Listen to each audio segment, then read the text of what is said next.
Well, hello there, Tenno, and welcome to the second installment of Preparing Yourselves for Steel Path. This is a call to arms, literally.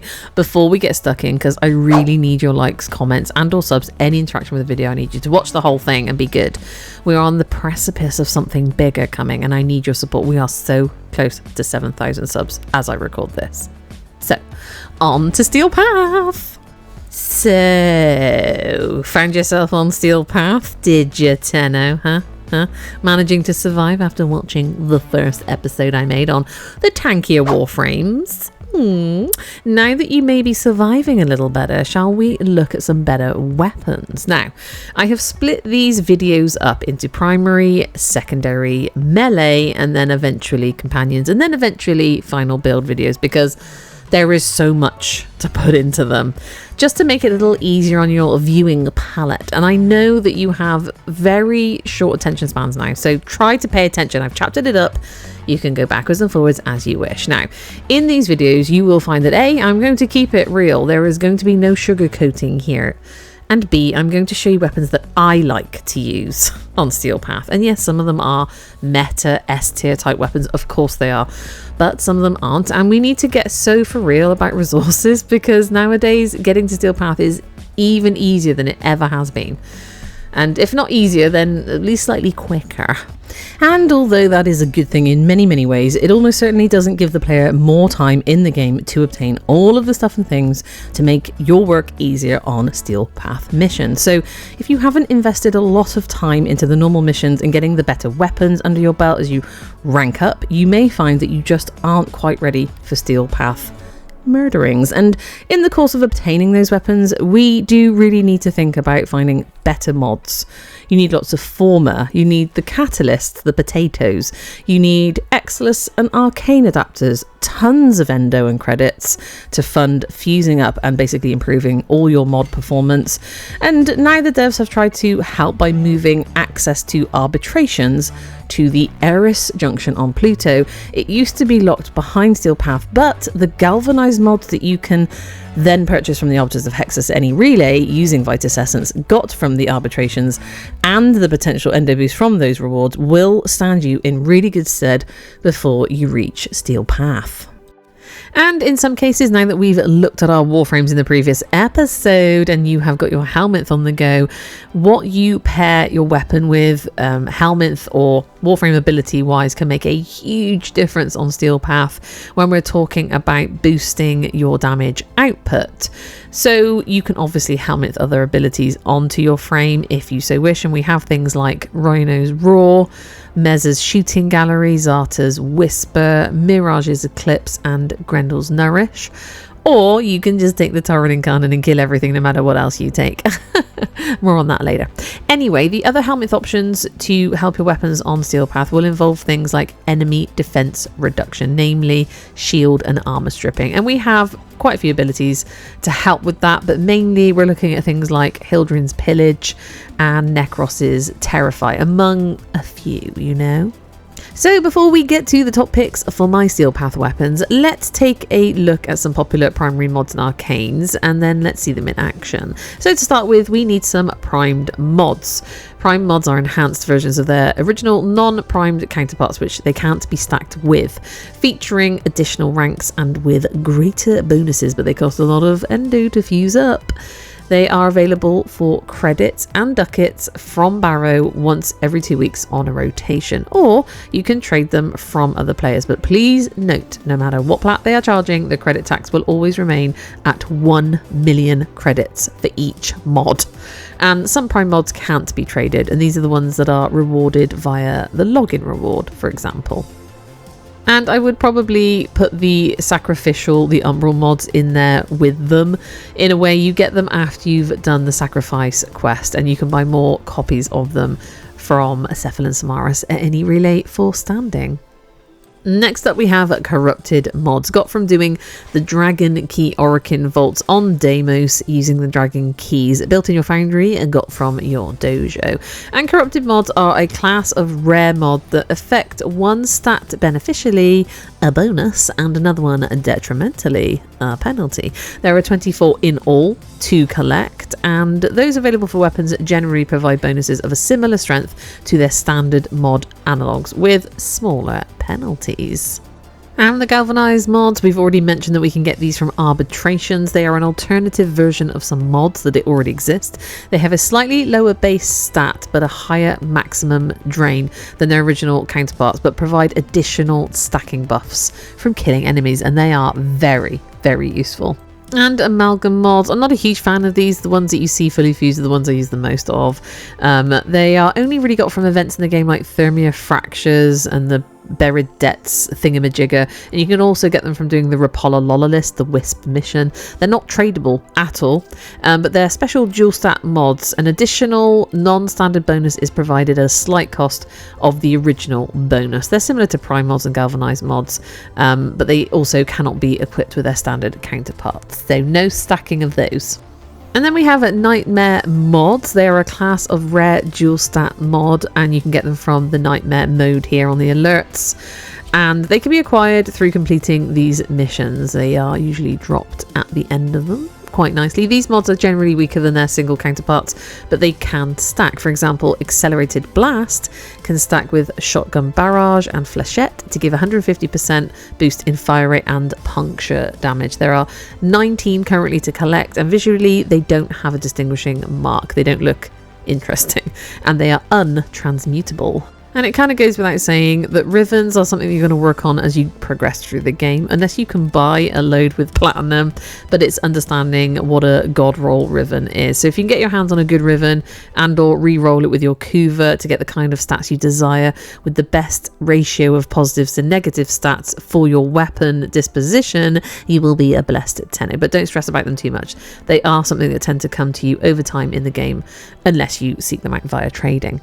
And similar with Arcanes, these tend to come to you over time as you're playing the game and moving throughout all the different missions, unless you do your research and seek them out for trading. And they are quite cheap, some of them are more expensive than others because they're harder to come by. So for most builds, we're going to employ things like Primary Merciless for its damage stacks and reload speed increase, but we can play around with others like Primary Blight if you're dealing toxin status effects, or Frostbite for cold status buffs, and Primary Crux if we're hitting weak points on enemies. But this kind of thing comes with time, like knowing which arcane to put where, and you need 21 arcanes to fully rank any of your arcanes for anything that you use them for. And so on to the weapons. Some of this list will include Kuva and Tenet weapons, not the Coda for me at the moment because my primaries aren't in a place where I absolutely love them on Steel Path yet. That is all. That doesn't mean to say they won't be great. And these Kuva, Tenet and Coda weapons are amazing because if you put some time and resources into them, you can level them up, over level them to 40. So once you've inserted 5 former, they can go up to 40 instead of the normal 30, depending on your mastery rank, of course. And after putting a potato in and leveling them up, I personally get a mod slot capacity of 80, which is insanity. But this ensures I can get all my juicy, fully fused, fancy dancy mods in now. Pay attention to my upcoming mod loadouts for the weapons I'm going to show you, as they will feature a lot of the popular mods that people use in the Steel Path builds. So enjoy! And so first up we have the Acceltra Prime, a solid Steel Path choice. It's a really good weapon. Riven or no Riven, as you can see I've removed mine for the purposes of this video in case you don't have one. Still with Citrine, with the mecha build, does a lot of damage now. All the footage that you see of all these Warframes from this point on will be on Lua Circular Steel Path. It starts at 180 level enemies and just keeps going up, and I'm solo in every single one. The only thing I might pop out is the odd crew member just to help me out, or my companion is helping me out.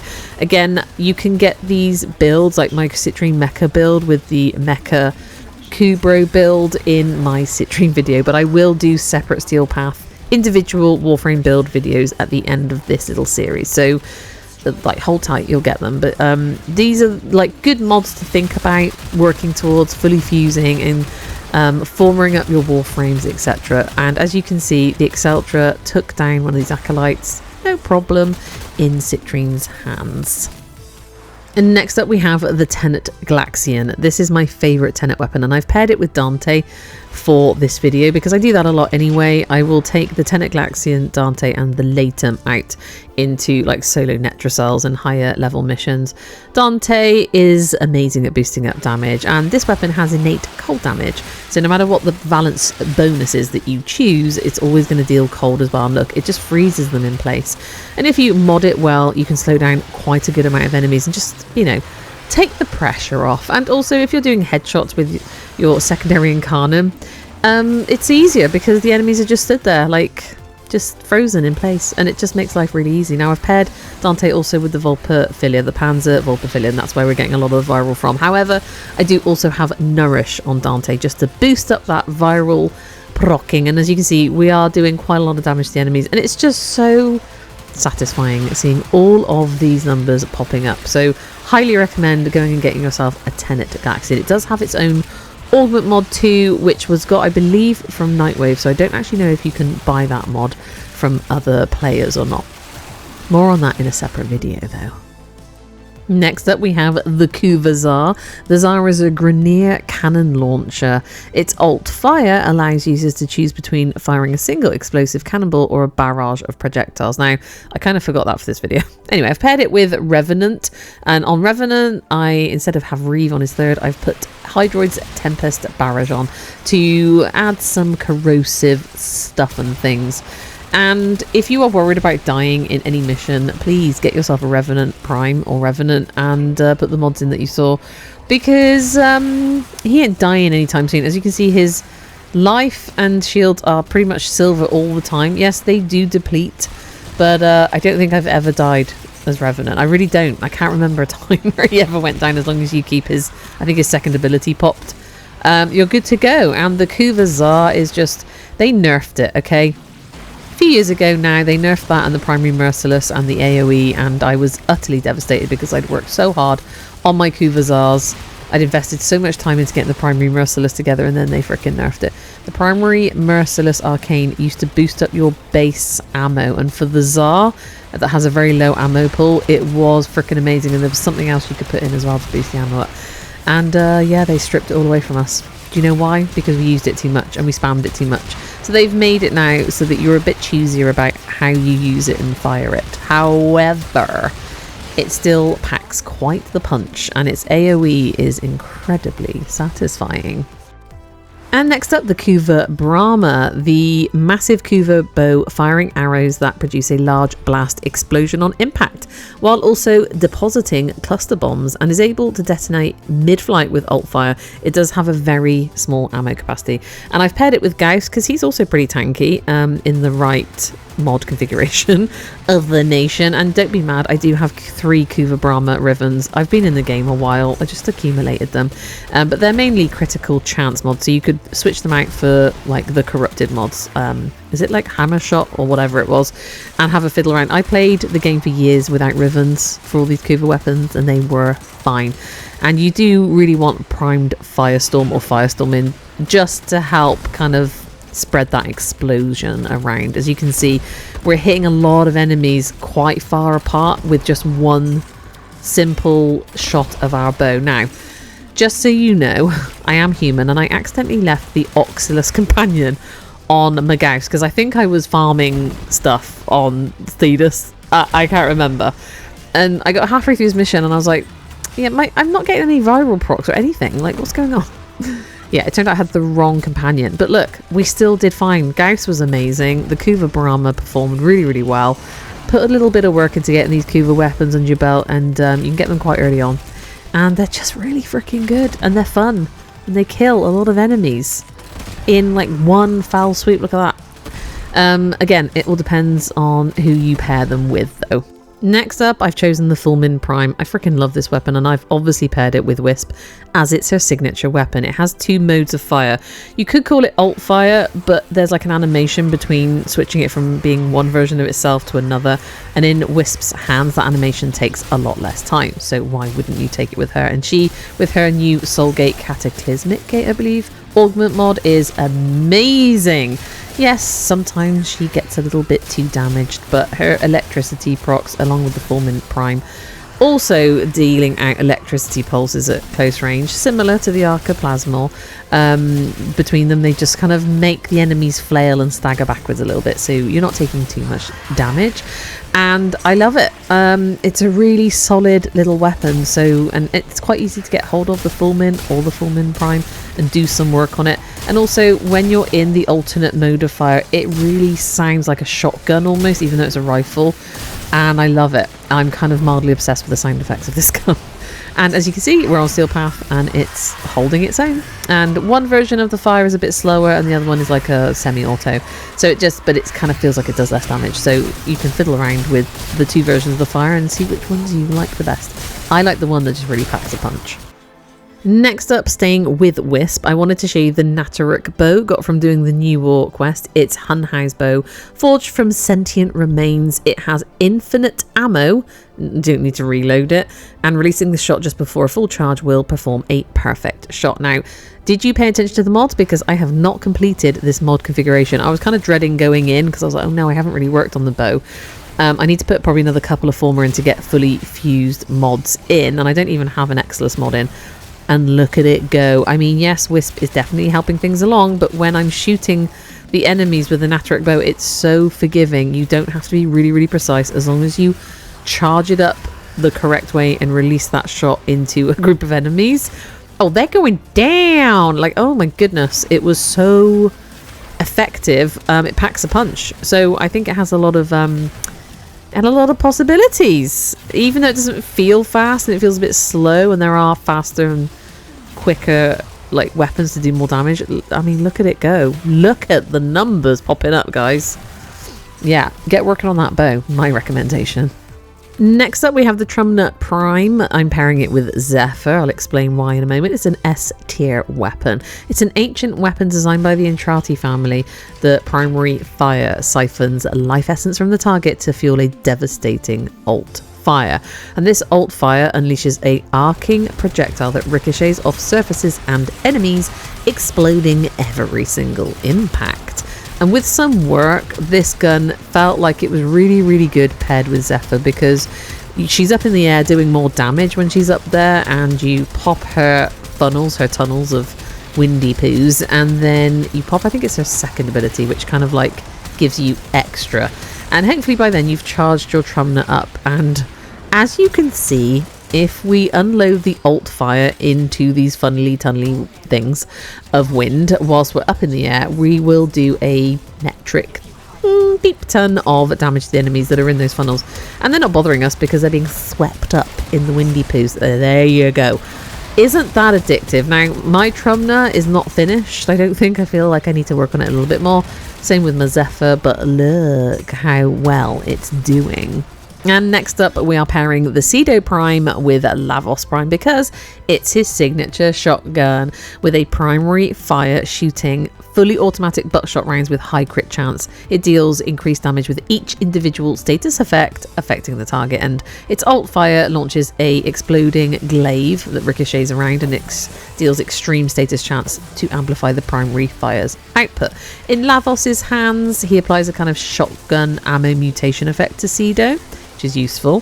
Its primary fire has an innate condition overload effect, meaning it deals significantly more damage for each unique status effect applied to the target. And can you guess what Lavos does, guys? That's right, lots of status effects. Now, we're switching between the Grimoire and the Cedo here in this footage because the Grimoire is actually keeping him alive.